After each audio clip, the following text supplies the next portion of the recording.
Royal expert Daniela Elsa said the Queen and her courtiers may be starting to show a more aggressive attitude when it comes to their public relationship with Meghan and Harry. The most recent row centers on whether Harry asked the Queen for permission to name his daughter Lilibet. In an op-ed penned for news.com.au, she wrote, "The palace has not denied the BBC's initial reporting or issued any sort of statement distancing themselves from the initial claims."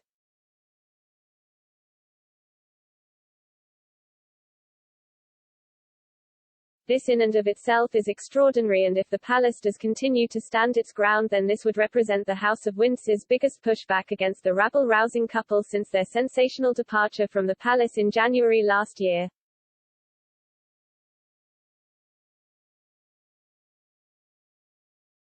After months of having been the target of the Sussexes' fusillade of painfully public criticism, are the Queen and her army of courtiers finally starting to far more aggressively, and obviously, fight back?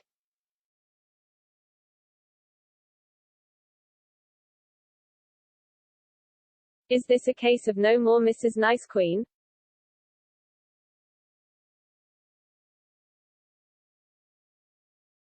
Earlier this week the BBC published a palace source claiming the Queen was never asked by Prince Harry over the use of Lilibet.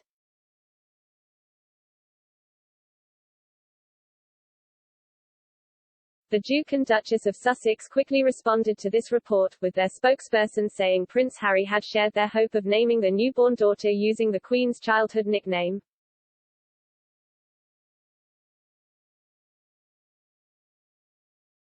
Their statement read, "The Duke spoke with his family in advance of the announcement. In fact, his grandmother was the first family member he called."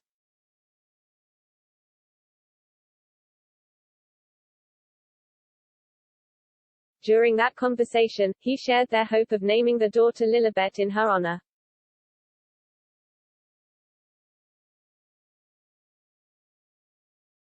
Had she not been supportive, they would not have used the name.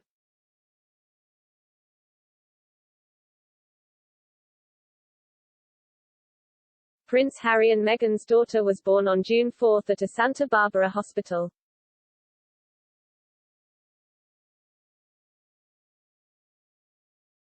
The couple said in a statement released 2 days after the birth that the baby, Lilibet Lily Diana Mountbatten Windsor, was named after the Queen and Princess Diana.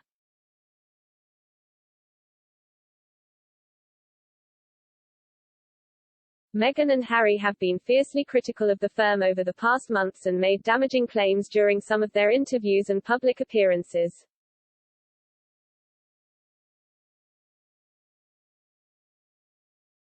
However, they have continued to speak highly about the Queen, with Meghan telling Oprah Winfrey in March Her Majesty has always been wonderful to her, and Harry saying he is in touch with his grandmother and she will always be his colonel-in-chief.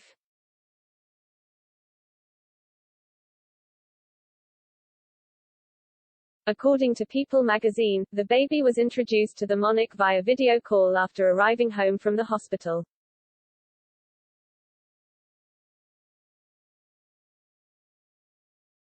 Joe Biden is scheduled to have a private meeting with Queen Elizabeth II today.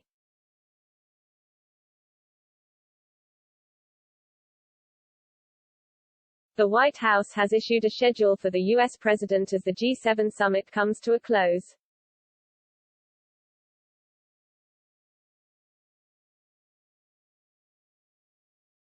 At 5:30 p.m. on Sunday, Mr. Biden and First Lady Dr. Jill Biden will have a meeting with Her Majesty.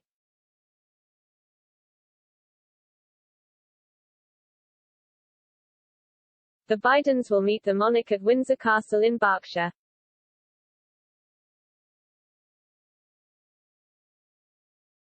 At 5:15 p.m., just before their meeting, the First family will participate in the inspection of the Guard of Honor.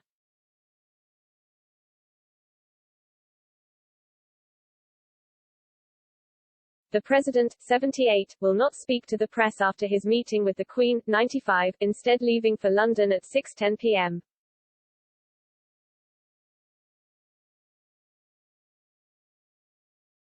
The Bidens will then fly to Belgium at 6:50 p.m. and participate in an arrival ceremony at Brussels Airport at 9:15 p.m.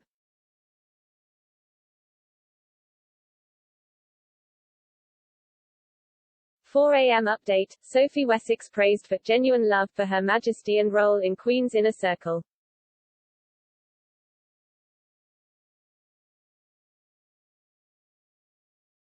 Sophie, Countess of Wessex and Prince Edward have been front and centre members of the royal family over the last year, with the royals praised for their genuine love for Queen Elizabeth II.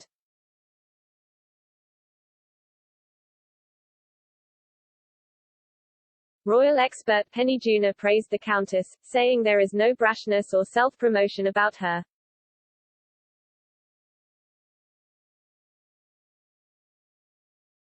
She adds, the Queen has always got on incredibly well with her.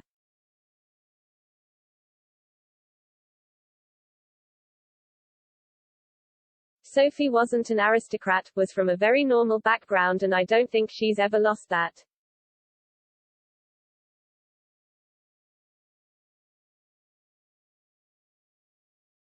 There's a genuine love there with Edward, Sophie and the Queen.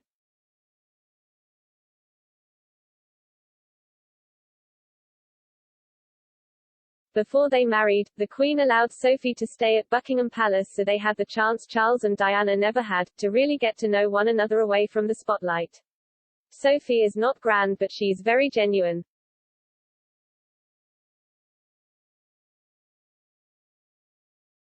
U.S. President Joe Biden appeared to breach royal protocol during his first meeting with the Queen.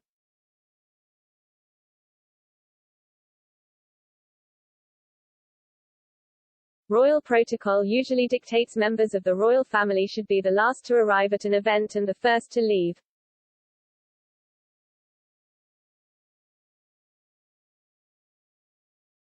However, Mr. Biden and the U.S. First Lady Dr. Jill Biden arrived at yesterday's reception a few minutes after the Queen.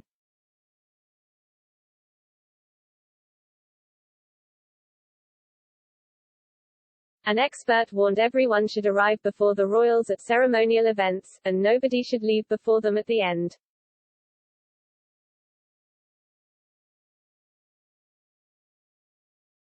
It marks a blooper for the gaffe-prone president during his first royal meeting since entering the White House.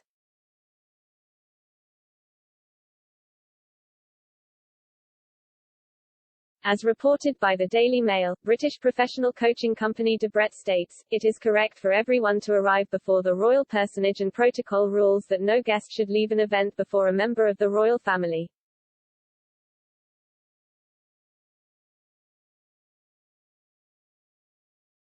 Royal rules prevented Princess Anne from marrying Andrew Parker Bowles, who instead went on to marry Camilla Shand, the future wife of Prince Charles.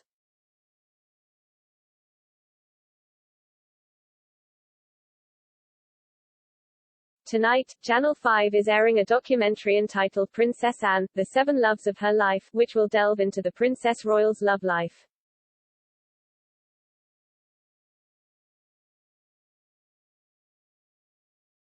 The program will detail her romance with Andrew, who Anne was seeing in the early 70s, around the time Charles first met Camilla.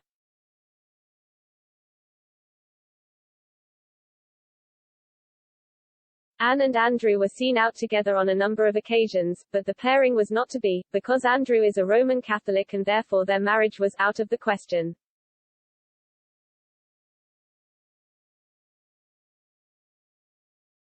The princess, as the only daughter of Queen Elizabeth II, head of the Church of England, would not have been allowed to marry a Catholic, especially because at the time it would have meant she would be struck from the line of succession.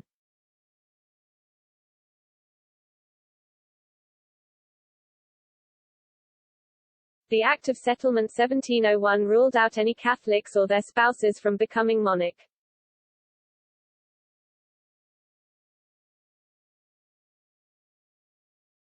However, this outdated rule was changed in 2013 with the Succession to the Crown Act.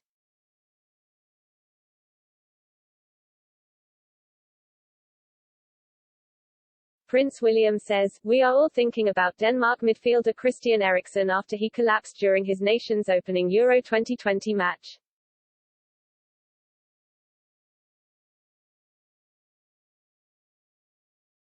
The 29-year-old fell to the ground just before half-time as jogged to collect a ball for a throw-in.